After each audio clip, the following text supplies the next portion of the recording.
Call number 420۔ بے باک نگاہیں۔ بسم اللہ الرحمن الرحیم۔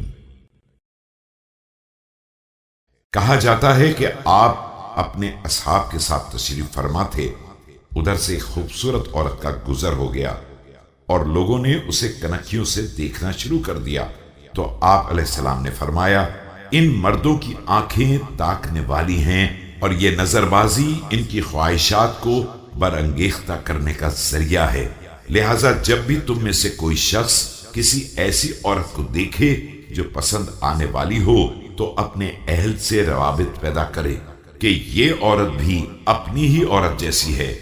یہ سن کر ایک خارجی نے کہا کہ اللہ اس کافر کو قتل کرے، کس قدر فقیہ ہے، تو لوگ اس کو قتل کرنے کے لیے اٹھ کھڑے ہوئے اور آپ نے فرمایا کہ خبردار، ٹھہرو، گالی کا بدلہ گالی ہوتا ہے یا خطا سے درگزر کرنا ہوتا ہے؟